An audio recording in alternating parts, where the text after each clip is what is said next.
네, 오늘 말씀은 창세기 21장 1절에서 7절입니다. 여호와께서 말씀하신 대로 사라를 돌보셨고 여호와께서 말씀하신 대로 사라에게 행하셨으므로 사라가 임신하고 하나님이 말씀하신 시기가 되어 노년의 아브라함에게 아들을 낳으니 아브라함이 그에게 태어난 아들 곧 사라가 자기에게 낳은 아들을 이름하여 이삭이라 하였고 그 아들 이삭이 난 지 8일 만에 그가 하나님이 명령하신 대로 할례를 행하였더라. 아브라함이 그의 아들 이삭이 그에게 태어날 때에 100세라. 사라가 이르되 하나님이 나를 웃게 하시니 듣는 자가 다 나와 함께 웃으리로다. 또 이르되 사라가 자식들을 젖 먹이겠다고 누가 아브라함에게 말하였으리오마는 아브라함의 노경에 내가 아들을 낳았도다 하니라. 아멘. 아멘. 네, 우리 문서 1절하고 2절에 보면은 반복되는 구절이 있어요. 어떤 거죠? 하나님이 말씀하신 대로 되었다가 세 차례가 반복이 돼요. 보이죠? 네. 저자가 이 문구를 반복함으로 말미암아 하나님의 어떤 신실하심 또 하신 말씀을 이루실 수 있는 능력과 성실하심을 이제 설명하는 거예요. 세 가지의 그 하나님 말씀대로 행하였다라고 말하는 것을 통해서 우리가 이제 오늘 말씀 나누려고 하는데, 첫 번째는 뭐였죠? 말씀대로 사라를 돌보셨다고 얘기를 해요. 1절에 보면 나오죠.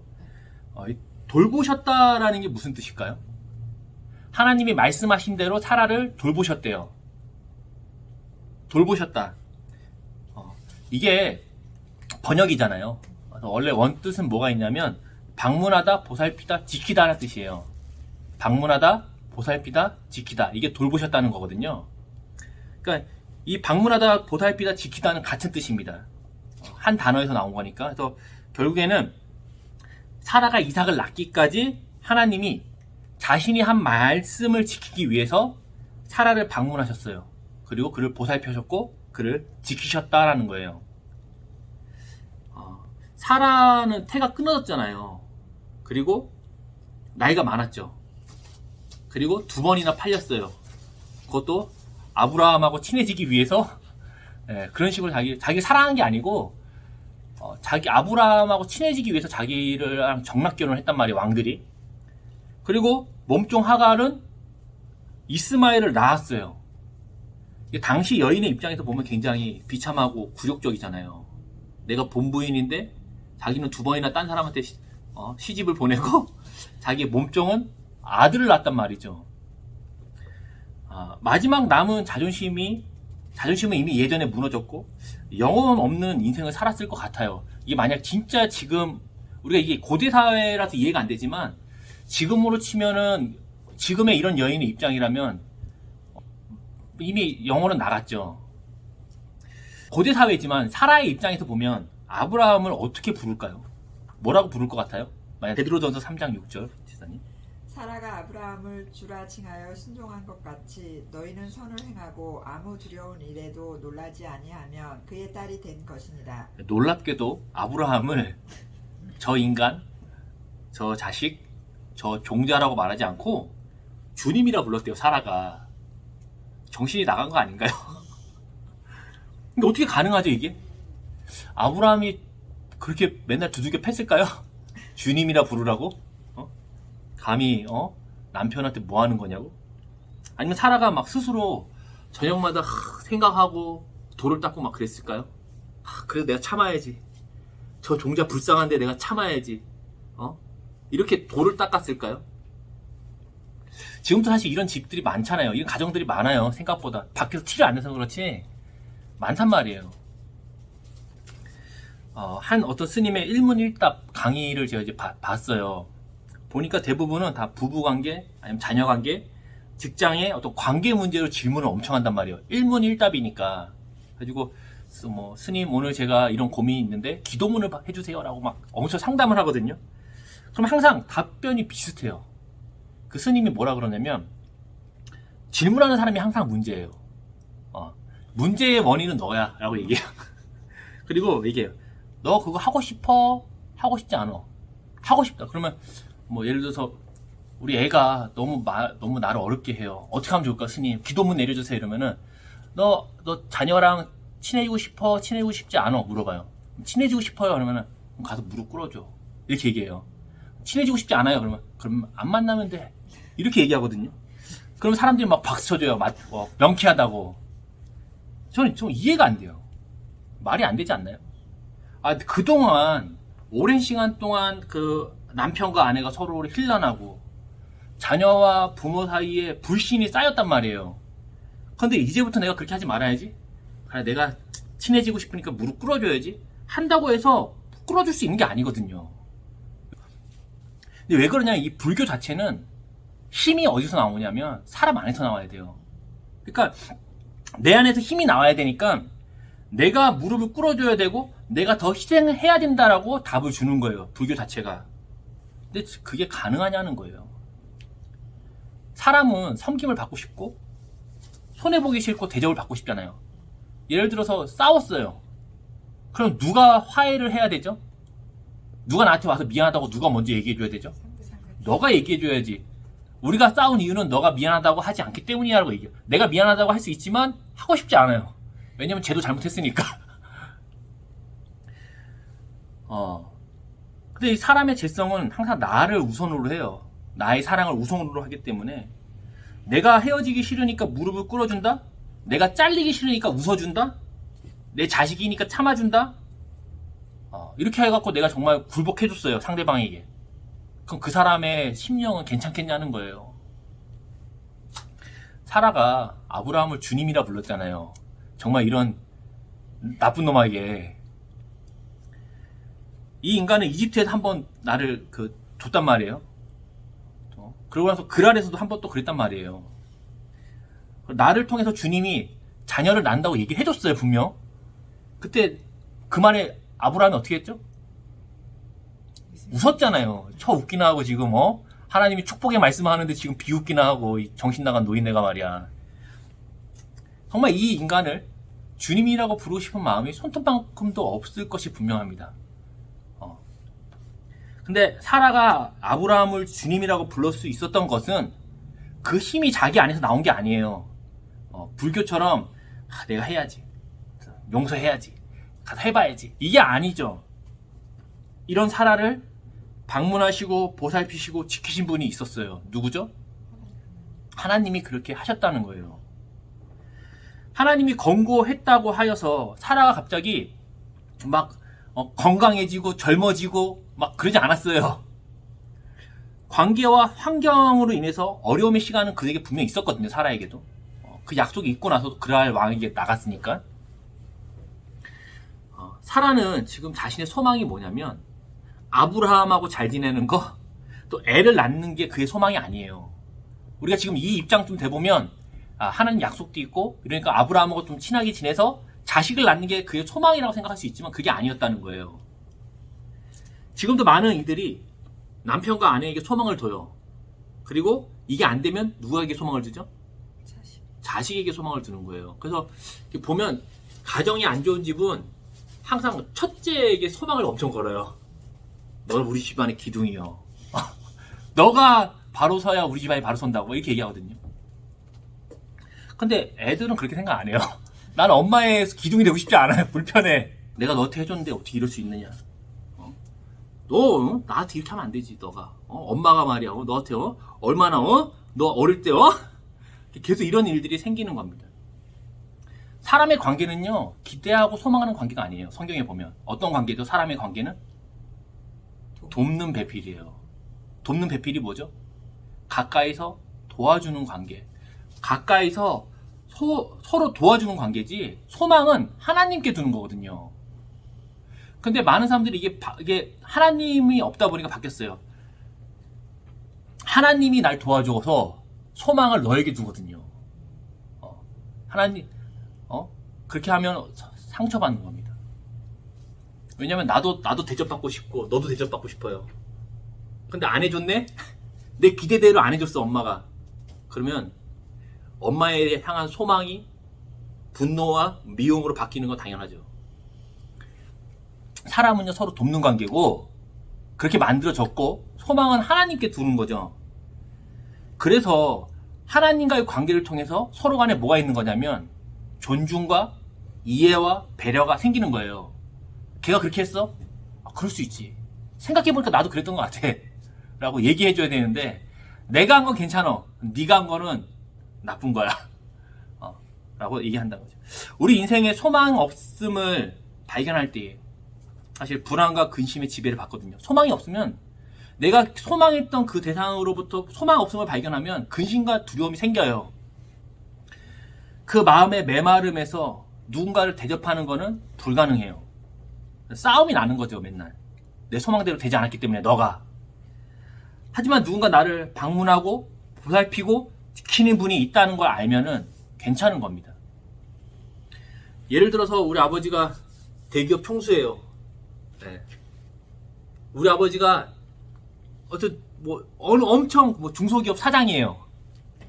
그러면 내가 백수고 매일 뭘 하다가 사업을 하다 실패를 해요. 되는 일이 없어요. 그래도 괜찮은 거예요. 왜? 아버지가 나를 방문하고 돌봐주고 지켜줄 거잖아요. 그러면 아버지 와서 괜찮다고 또 방문해서 괜찮다고. 아빠가 지원해 줄 테니까 다른 거 한 번 더 해봐. 그러면서 배우는 거야. 그러면서 크는 거야. 내가 막 간이 안 좋아요. 그래서 간 이식을 해야 된단 말이에요. 이식을 해야 되는데 우리 형이 명의예요. 간 이식의 명의. 그리고 맨날 나 찾아와서 나를 봐주고 돌봐주고 지켜줘요. 그러면 어떻게 생각하겠죠? 수술하면 낫겠다 생각하겠죠.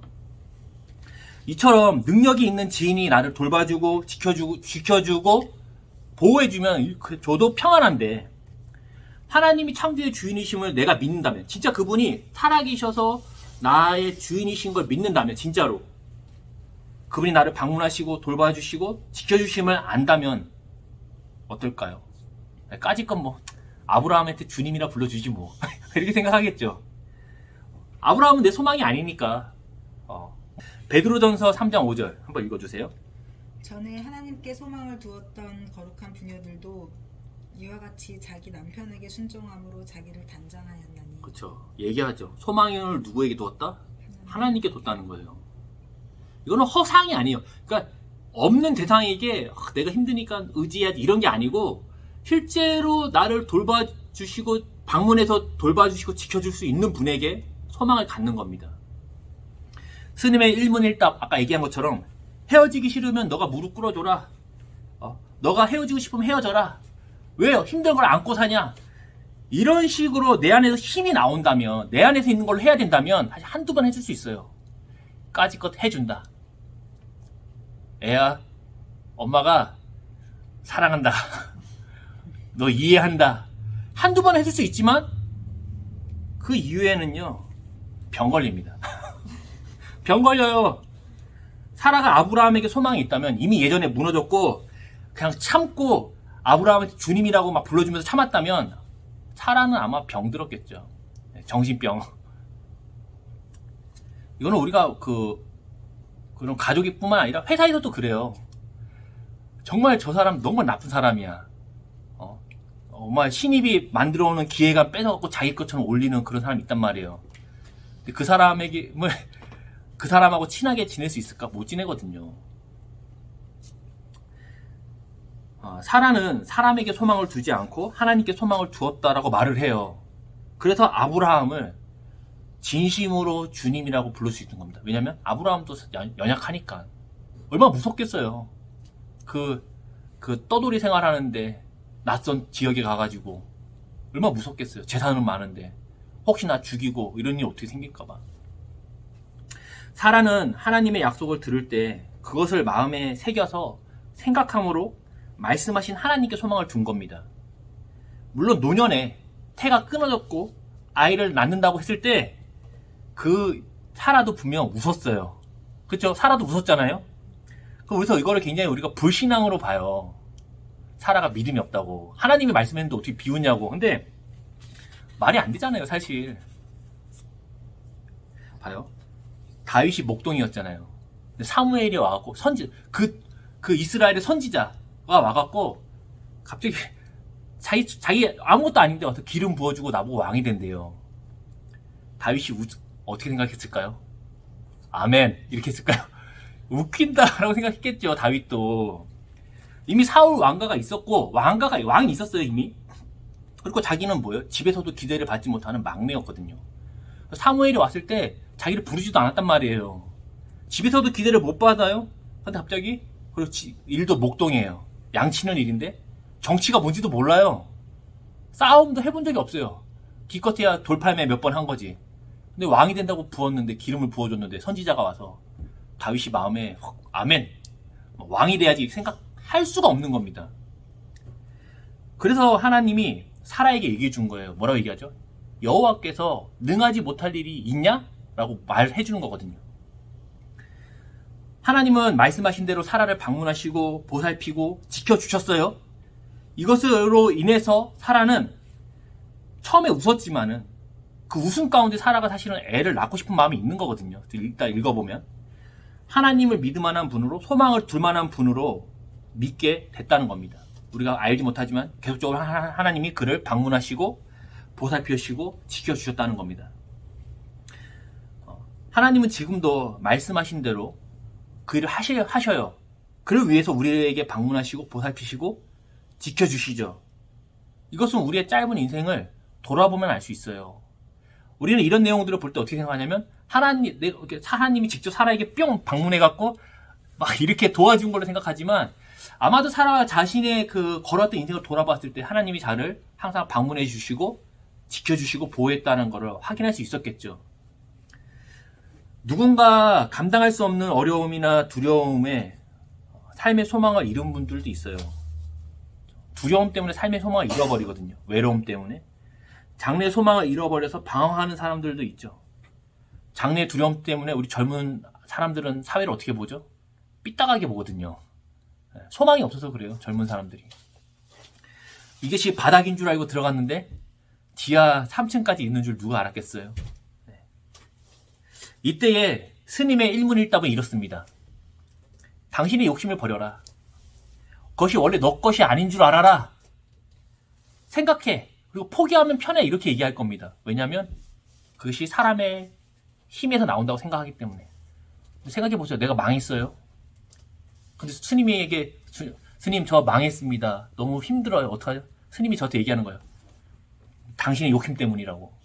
그 욕심을 포기하라고.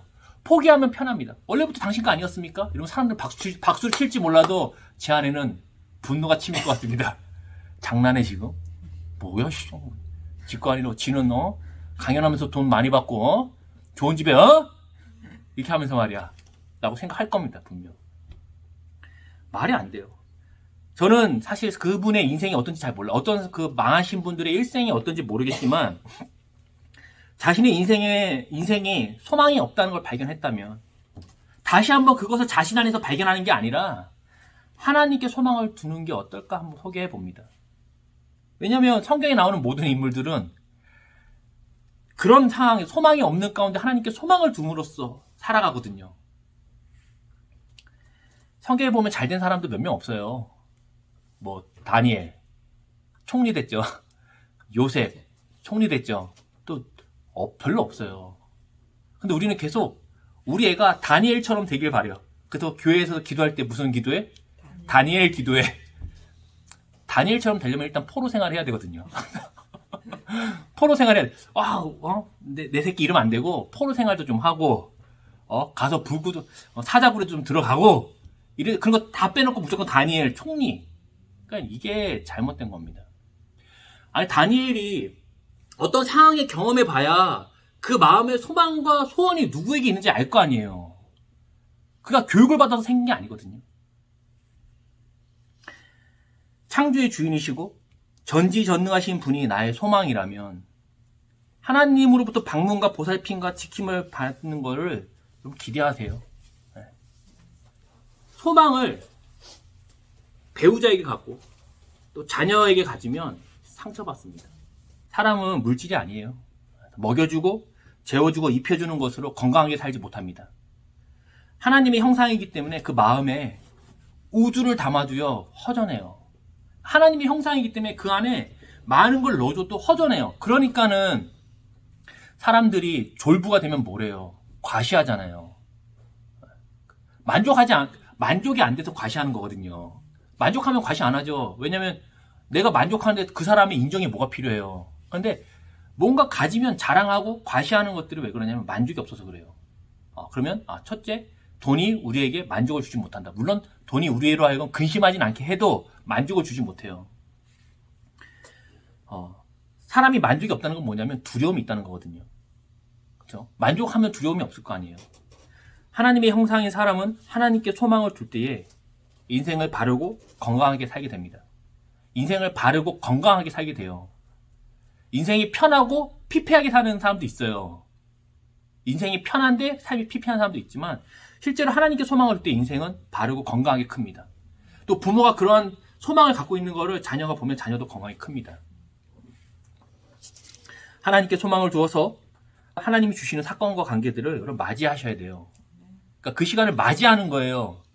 그냥 피하는 게 아니고 맞이하는 겁니다. 하나님께 소망을 두는 하나님 백성이 되기를 부탁을 드립니다. 네, 아멘. 네.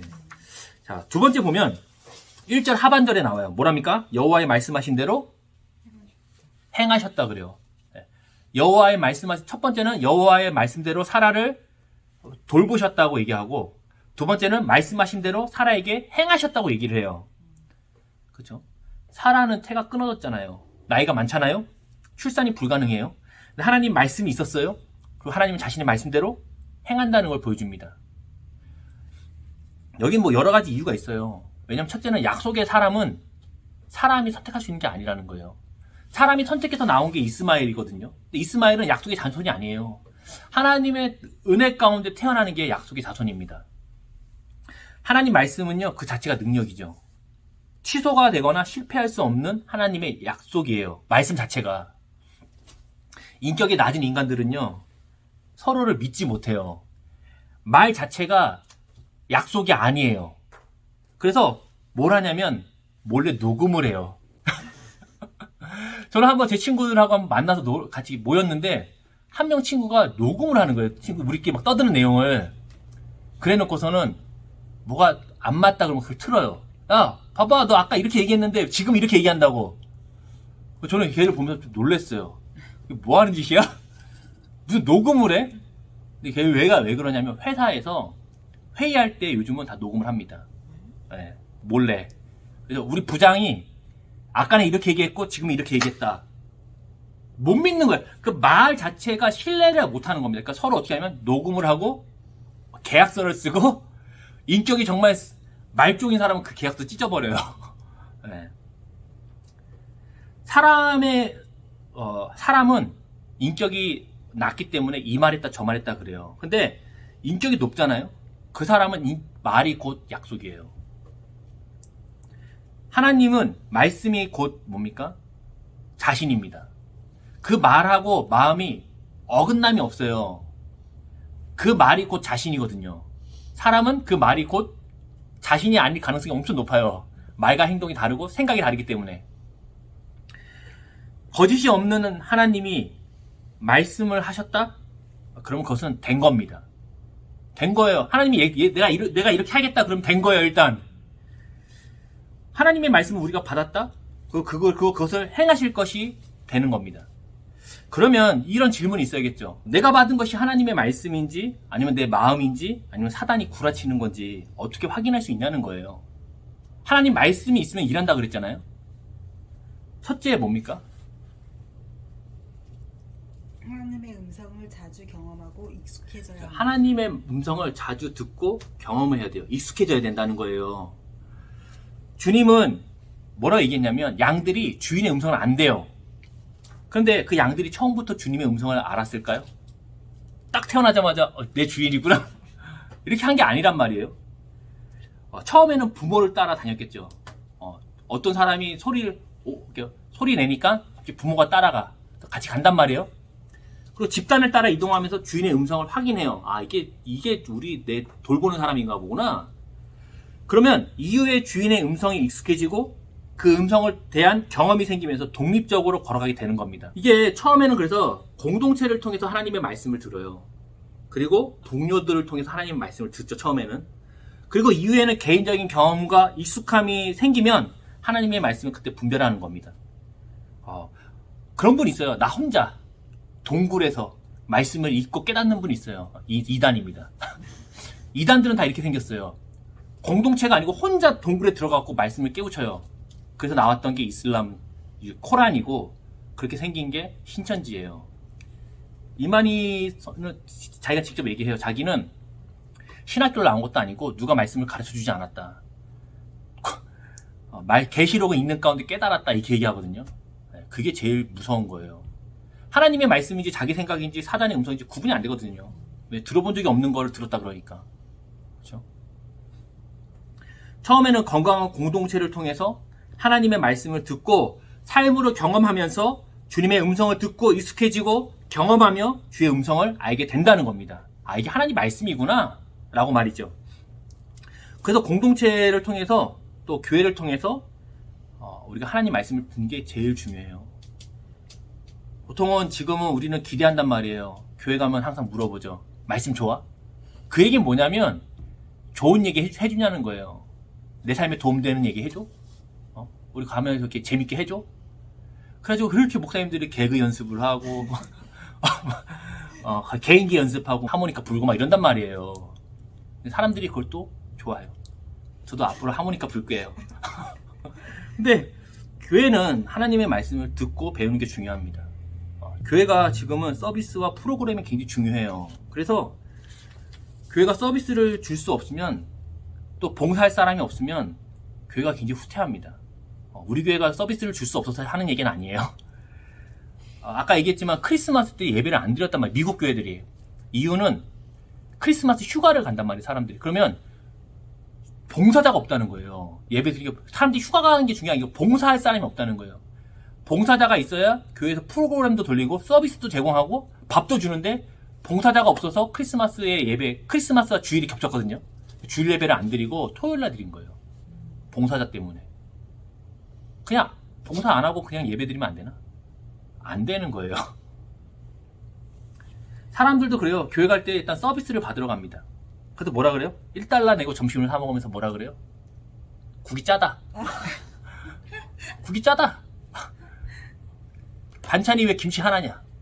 내가 1달러나 내고 먹는데, 공짜도 아니고, 헌금 해야 돼? 이렇게 얘기하는 겁니다.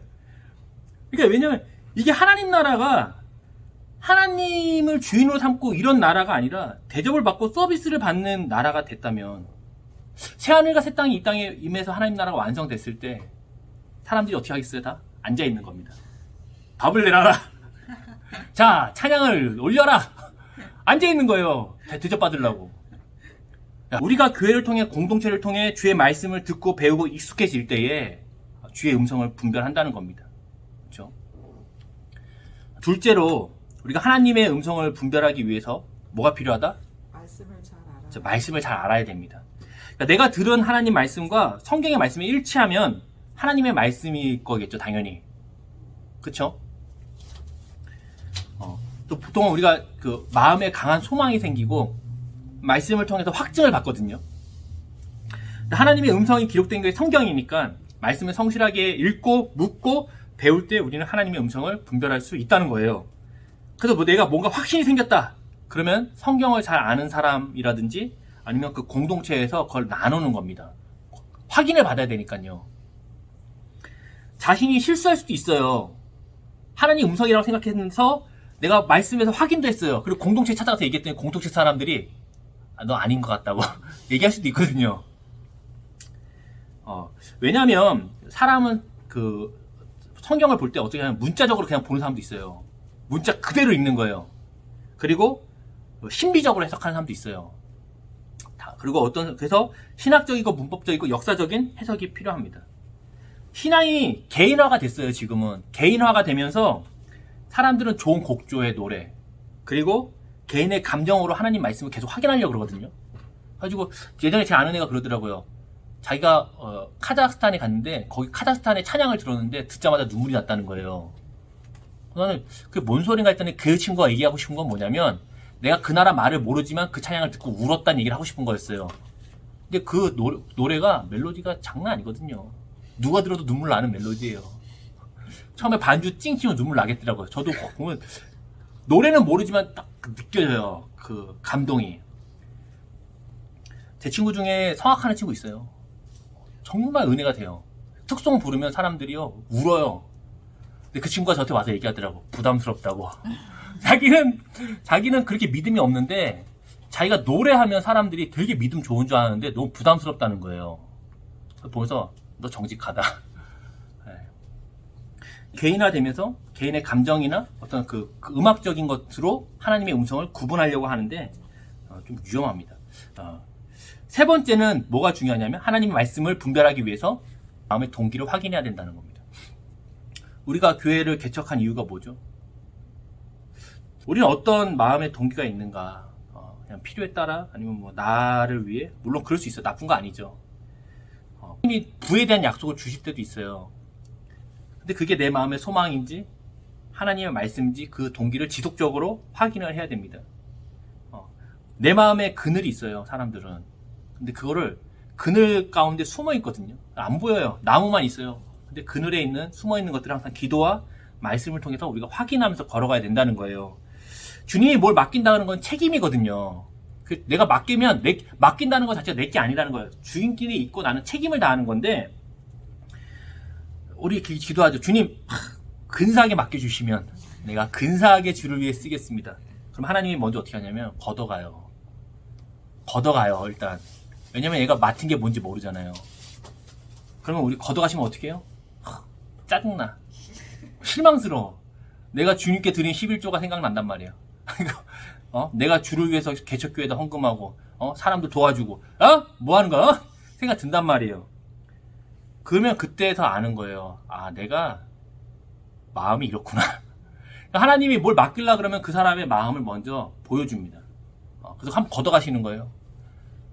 그래서 그 물질에 대해서 자유함이 생겼을 때에 또 그것을 관리할 수 있을 때에 주시는 거예요. 저도 그런 마음이 있어요. 사실 교회가 자리 잡았으면 좋겠어요. 자리를 잡는다는 건 이제 운영이 되는 거죠. 독자적으로. 그리고 많이 모였으면 좋겠고요. 또 이 하나님 나라의 복음의 소식이 많은 사람들에게 전해져서 사람들이 또 그 복음의 기쁨과 그 삶을 살았으면 좋겠어요. 우리의 인생이 이 세상이 다가 아니라는 거를 교회를 다녀도 모르잖아요. 알았으면 좋겠다는 마음이 있어요. 하지만 내 마음속에 그걸 왜 그렇게 하고 싶을까라는 생각이 듭니다. 그냥 동기가 어떨까? 내가 한번 나를 걱정하는 이들에게 그럴 필요 없었다는 걸 보여주기 위해서 당신들의 판단이 옳지 않았다는 걸 보여주기 위해서 물론 그것도 있겠죠. 네. 그런 생각이 들어요. 진짜 동기를 확인하는 겁니다. 요즘 기도해요. 주님, 목회가 대체 뭡니까? 약속을 따라서 행하려 할 때 이거는 말씀만 전해서 되는 것만이 아니라 사실 뭐 교회 위치라든지 뭐 성격 공부 모임이라든지 어떤 기도 모임도 다양하게 필요하거든요. 일주일에 한 번 모이는 것 갖고는 되지가 않는다는 거예요. 그래서 모이기에 힘쓰기를 바라고 또 어떻게 해야 가까이 할 수 있을까에 대해서 진짜 고민 많이 합니다. 그러면서도 항상 경계해요. 이것이 그 사람을 하나님 약속에 따라서 말씀을 전해서 살리기 위함인가 아니면 자리를 잡기 위함인가 라고 말이죠. 그럴 수 있죠. 분명히 복음의 소식은 전해져야 되고 또 모든 이들이 하나님 말씀으로 생명을 누리는 것을 맛봐야 되거든요. 하지만 그것에 우리가 항상 동기를 살피면서 갈 때에 이 하나님 말씀이 이런 것이구나 알게 된다는 것이죠. 성경에는요 다 하나님 말씀이에요. 이거 하나님 말씀이잖아요. 그렇죠? 이거 어떤 거는 하나님 말씀이고 어떤 거는 딴 사람 말 아니거든요. 그러면 이 말씀대로 하나님이 하신다 안 하신다? 하신다는 거예요. 그런데 우리는 계속 아까 얘기한 것처럼 뭐라냐면 나한테 직접적으로 얘기했는가를 지금 물어보는 거거든요. 환상 가운데 신비 가운데 이 하나님 말씀을 우리가 읽고 묵상하고 검증하여 나의 것으로 받으면 되는 겁니다. 그래서 제가 얘기했잖아요. 기도할 때 어떻게 하라고요? 성경책을 항상 뒤집어 놓고 기도하란 말이에요. 주님 보시라고. 여기 보니까 주님 이렇게 얘기하셨는데 그럼 주님이 제가 몇 가지로 얘기하신다고? 2가지. 문맥이 그런 문맥이 아니다. 그런 문맥으로 얘기한 거 아니다. 이거 하나 있고 하나는 내가 하겠다. 알겠죠? 네. 이게 제일 무서운 거죠. 우리도 애들이 뭐라 그래요? 약속했는데 저번에 엄마가 녹음해놓고 이제 틀어주는 거죠. 엄마가 분명 그때 모레 간다 그랬는데 안 가나? 이러면 가야 되는 거예요. 무조건. 그렇죠? 보면은 2절에 보면 세 번째로 뭐라고 얘기하죠? 2절 보면 하나님의 말씀이 시기가 돼요. 시기가 되었다라고 말해요. 지금 세 가지 나왔어요. 첫 번째로 여호와께서 말씀하신 대로 사라를 돌보셨다. 두 번째, 여호와께서 말씀하신 대로 사라에게 행하셨다. 세 번째로 하나님이 말씀하신 시기가 되어라고 얘기하고 있는 거예요. 이 얘기는 뭐냐면 하나님의 말씀이 시기와 때가 있다는 얘기를 하는 겁니다. 성경을 보면은 시간이 두 종류가 등장을 해요. 시간이 두 개가 있어요. 이게 일상의 시간과 하나님의 시간이 같이 흘러가는 거거든요. 성경에 보면. 그래서 일상의 시간을 헬라말로 크로노스라고 하고 하나님의 시간을 카이로스라고 해요. 그래서 일상의 시간은 흔히 이런 겁니다. 8월 29일 일요일, 8월 30일 월요일, 9월 1일 수요일 이렇게 하는 것들을 일상에 우리가 흔하게 만나는 시간들을 크로노스라고 하고 하나님의 때와 하나님의 시간들을 카이로스라고 얘기해요. 그럼 대체 이게 뭔 상관이냐 라고 물어볼 수 있을 때 우리가 보는 창세기 21장 2절에 하나님의 시기라고 하잖아요. 이 시기가 헬라어로 70인 번역이라고 해서 헬라어에 보면은 카이로스로 쓰여 있어요. 그러니까 하나님의 때가 됐다는 얘기를 하는 겁니다. 하나님의 말씀을 제가 받았어요. 그러면 우리의 일상의 크로노스에서 우리 일상의 시간에서 그 말씀을 믿음으로 하나님의 시간, 하나님의 카이로스를 살아가는 게 바로 성도입니다. 일상의 시간이 흘러가면 우리가 어떻게 되죠? 나이가 들고 관절에 염증이 생기고 이렇게 되는 거거든요. 근데 거기에 뭐가 들어와 있냐면 카이로스가 들어와 있는 거예요. 같이 가는 겁니다, 지금. 대표적인 본문이 마가복음 1장 14에서 15절이에요. 요한이 잡힌 후 예수께서 갈릴리에 오셔서 하나님의 복음을 전파하여 이르시되 때가 찼고 하나님의 나라가 가까이 왔으니 회개하고 복음을 믿으라 하시더라. 자, 보세요. 유대인들이 지금 뭐냐, 그리스도를 기다리고 있어요. 메시아를 기다리고 있어요. 그런데 세례 요한이 혹시 그 그리스도가 아닌가 사람들이 막 물어봤단 말이에요. 그때 요한이 뭐라고 그러냐면 나 말고 내 뒤에 오시는 이가 그리스도시다 얘기해요. 그래서 마지막 선지자 요한이 잡히고 나서 그때부터 예수님이 사역을 시작하는 겁니다. 이렇게 얘기하시죠. 때가 찼다. 뭐냐면 하나님의 시간이 찼다. 하나님의 나라가 가까이 왔다 말씀하고 사역을 시작하는 거예요. 유대인들은 뭘 기다린 거냐면 하나님의 약속을 기다린 거예요. 그러니까 그 카이로스, 하나님의 시간이 시작되기를 기다린 거예요. 어디서? 크로노스, 일상의 시간에서. 그래서 요한에게 가서 당신이 혹시 그 하나님의 시간을 갖고 오실 메시아입니까? 라고 물어봤을 때 아니라 그랬거든요. 내 뒤에 오시는 분. 그래서 요한이 잡히고 나서 예수님이 와서 얘기한 겁니다. 때가 찼다. 하나님의 나라, 하나님의 시간이 뭐다? 가득 찼다. 그러니까 그 시간이 이제 시작이 됐다는 얘기를 하는 겁니다. 그리스도에 대한 하나님의 약속이 이제 이 땅에 임했다는 것이고, 예수님이 누구다? 하나님의 약속, 그 카이로스를 이 땅에 완성하실 그 그리스도의 사역을 하게 되는 거예요. 예수님이 그래서 그 사역을 어떻게 하시죠? 하나님 나라, 하나님의 시간을 이 땅에 어떻게 실행하시죠? 예수님을 믿음으로 하나님 백성이 되는, 모든 민족이 빛을 보고 와서 하나님 백성이 되는 그 카이로스를 시작하시는 거예요. 하나님의 시간, 카이로스를 이 땅에 임하게 하신 사건이 바로 뭐냐면 예수님의 뭐다? 죽으심과 부활이라는 겁니다. 구약에서는 하나님이 약속했어요. 그럼 그 시간이 오는 거거든요. 근데 지금은 그 시간이 예수님을 통해서 이미 와 있는 겁니다. 사람들이 왜 일요일이라는 물리적인 시간에서, 일요일은 물리적인 시간이잖아요. 근데 왜 성도들은 그날을 일요일이라고 부르지 않고 주일이라고 부르죠? 일요일인데 일상의 크로노스인데 그게 왜 주님의 날, 카이로스가 됐냐면 부활 때문이에요. 주일이 거룩한 날인 이유는 부활의 날이기 때문입니다. 유대인들은 원래 안식일에 모이잖아요. 금요일 해질 때부터 토요일 해질 때까지가 안식일이에요. 일요일은 안식일이 아니란 말이에요. 왜 그리스도인들이 안식일이 아니라 주일날에 모이기, 일요일날에 모이기 시작했냐면 그날이 예수님이 부활하신 날이에요. 안식일 다음 날, 일요일날 예수님이 부활했기 때문입니다. 그래서 예수님의 부활은 카이로스의 시간이 이 땅에 시작된 거예요. 그러면서 동시에 종말의 첫 열매가 되신 거거든요. 부활이 있다는 거는 종거든요. 종말이 된 거예요, 지금. 첫 열매의 수확과 함께 뭐가 있죠? 추수를 하잖아요, 우리가. 농부들이 첫 열매를 따야 그다음 추수하잖아요. 그것처럼 예수님의 부활과 함께 시작된 종말이 예수님의 다시 오심과 함께 모든 성도의 부활로 완성이 된다는 걸 기억하기 위해서 주일날 모여 예배를 드리는 거예요. 그래서 주일은요, 하나님의 시간, 그 카이로스를 기억하며 살아가는 거룩한 날이 됐습니다. 사람들에게는 그냥 일요일이에요. 크로노스이고 일상의 시간이지만 믿는 자들에게는 그날은 하나님의 시간이고 카이로스고 그 때가 된 겁니다. 완성이 된 거예요. 기독교의 신앙은 그거예요. 이미 이루어진 예수님의 부활로 시작하여, 중요한 말입니다. 기독교의 신앙은 이미 시작된 예수님의 부활로 시작하여 아직 이루어지지 않은 성도들의 부활로 끝이 나는 거예요. 그래서 그것을 이미와 아직 이렇게 얘기하는 겁니다. 그래서 지금의 이 시간은 뭐가 있냐면 크로노스의 시간과 카이로스의 시간이 같이 맞물려 있는 시간을 살고 있죠. 그거를 우리가 기억하는 게 언제다? 주일이라는 거예요. 아, 주님이 부활하신 날이 오늘이고 주일이고, 아, 우리도 곧 그렇게 되겠구나. 그래서 그 카이로스의 시간을 여기서 사는 겁니다. 그리스도인의 삶은 카이로스를 일상의 시간으로 어떻게 하면 끌어오는 거예요. 우리의 일상의 삶 있잖아요. 우리 크로노스의 일상의 삶.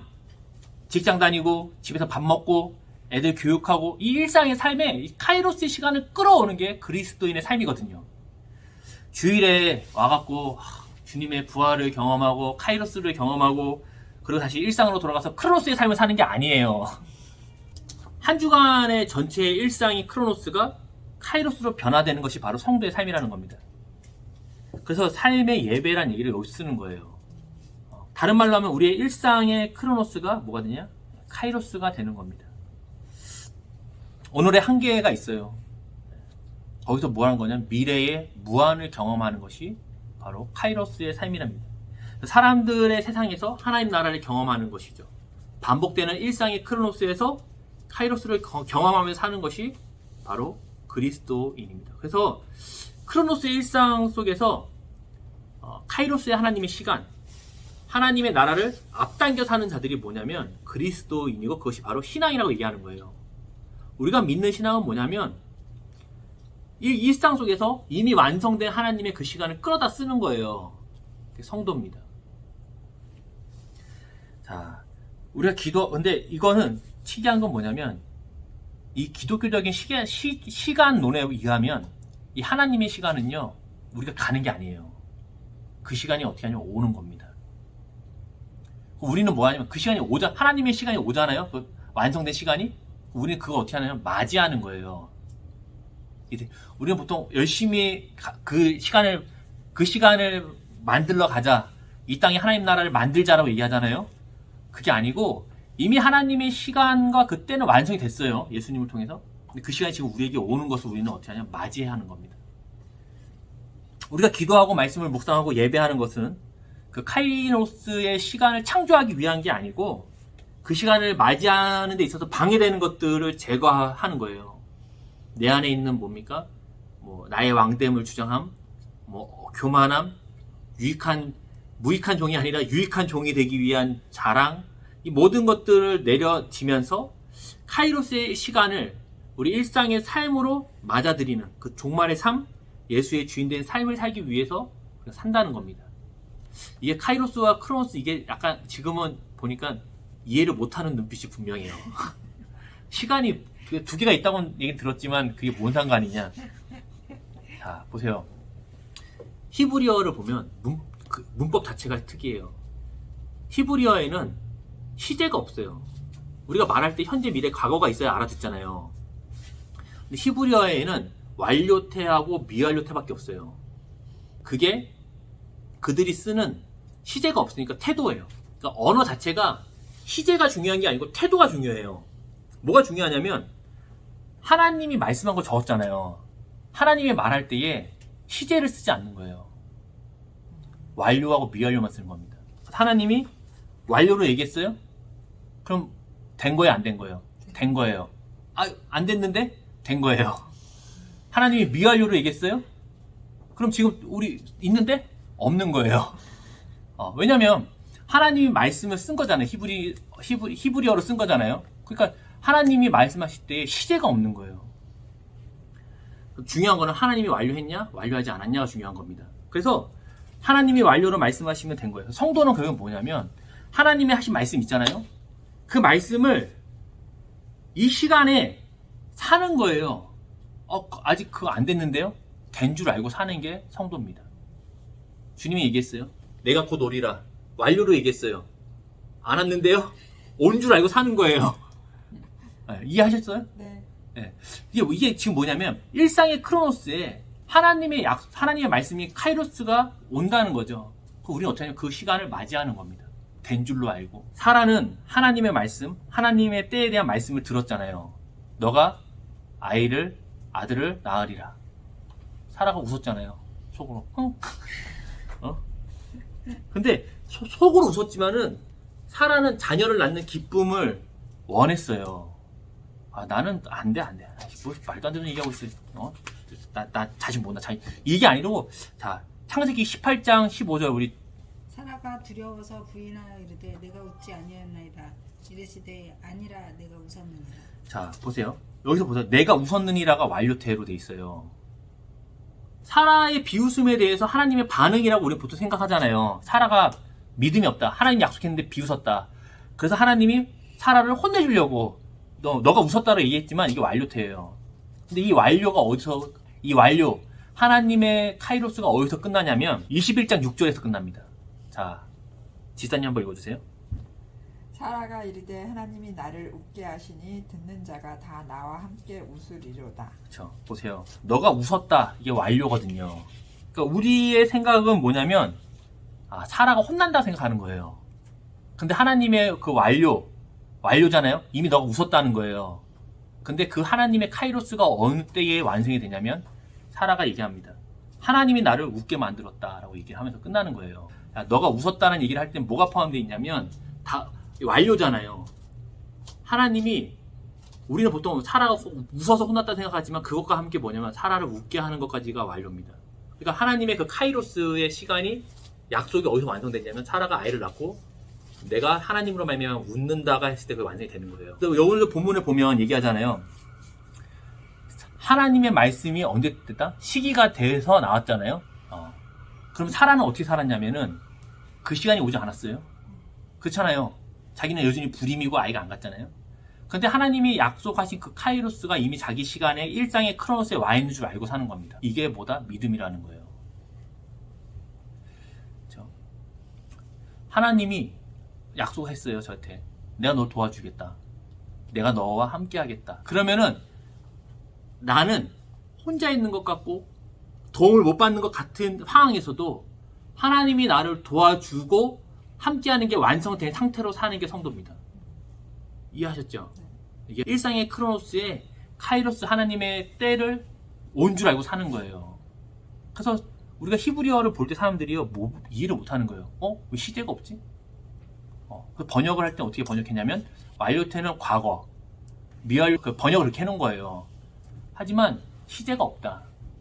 그래서 지금 사라가 혼나는 게 아니에요. 비웃었다고 혼나는 것보다도 그것이 완료로 너가 웃게 될 거야. 그래서 21장 6절에 그가 나를 웃게 했다.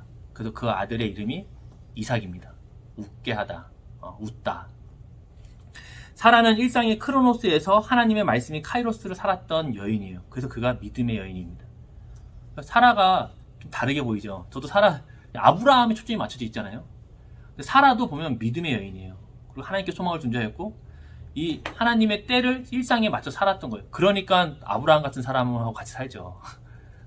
성도는 이런 겁니다. 하나님의 말씀이 아직 크로노스의 시간 속에서 임하지 않았지만, 그렇죠? 그 시간에 나한테 오고 있는 거예요. 하나님의 카이로스가 오고 있다는 걸 우리가 알아서 그 시간을 맞이하는 겁니다. 어떻게? 기도와 말씀과 예배로 내 안에 있는 불순물들을 제거하면서 그 시간을 맞이하는 거예요. 그래서 임하지 않았지만 완료태로 받아서 살아가는 자들이 성도입니다. 하나님이 내게 약속했어요. 내가 많은 물질을 너한테 주겠다. 개뿔 아무것도 없는데?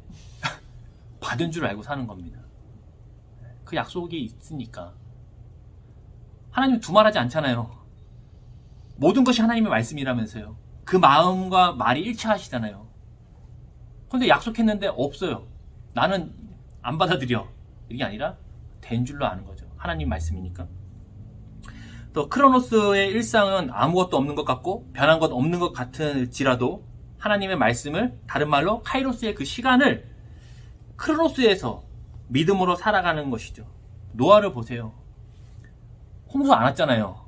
홍수가 오지 않을 때에 하나님의 말씀이 있었습니다. 홍수가 있으리라. 그 카이로스, 하나님의 때가 올 것이다. 사람들은 그저 먹고 마시는 크로노스의 삶을 살거든요. 거기서 웬 노인이 오지도 않는 홍수 가운데에 비도 안 오는데 이것을 완료로 받아들여갖고 현지에 사는 거예요. 그러니까 어떻게 해요? 배를 만드는 거죠. 하나님이 얘기합니다. 너가 하나님을 믿어서 의롭도운 사람이라고 얘기하는 겁니다. 배를 만들어서 의로운 게 아니고 하나님의 시간이 오지 않았는데 그 일상의 크로노스에서 그 약속의 카이로스를 임한 줄 알고 사니까 하나님이 노아에게 의롭다고 하는 거예요. 예수님을 통해 완성하신 그 하나님의 시간 있잖아요. 예수님의 부활을 시작해서 마지막 날에 있을 모든 성도의 부활, 그것을 이 땅에 임한 줄 알고 그 백성으로 살기 때문에 의로운 겁니다. 하나님의 백성, 하나님의 주인 되심을 믿음으로 사는 자들, 또 이를 위해서 기도와 말씀과 또 찬양을 통해서 내 안에 있는 불순물들을 제거하고 그 시간을 맞이하는 이들, 크로노스의 시간 속에서 그 카이로스의 시간을 사는 자가 바로 성도라는 거예요. 그것이 하나님의 백성이라는 겁니다. 아직 임하지 않은 하나님의 말씀을 이미 임한 줄 알고 사는 자들, 하나님의 카이로스를 이 땅의 크로노스에서 된 줄 알고 살아가는 자들, 그 사람들이 보고 어떻게 생각했어요? 야, 진짜 특이하다. 너 왜 그렇게 행동해? 너 우리랑 왜 좀 달라? 똑같은 환경과 사건을 맞이했어요. 똑같은 일장을 크로노스를 맞이했단 말이에요. 근데 하나님의 백성들이 그 시간을 맞이하는 태도 달라요. 아, 재수 못 붙었네. 끝났네. 이거 안 돼. 근데 약속을 받은 사람이 된다고 얘기하는 겁니다. 괜찮다고 얘기하는 거예요. 내가 괜찮다고? 안 괜찮은데? 아니야. 하나님의 카이로스에서 내가 괜찮아 라고 얘기를 하는 거죠. 그럼 사람들이 다르게 보는 거죠. 그게 바로 성도라는 겁니다. 아멘.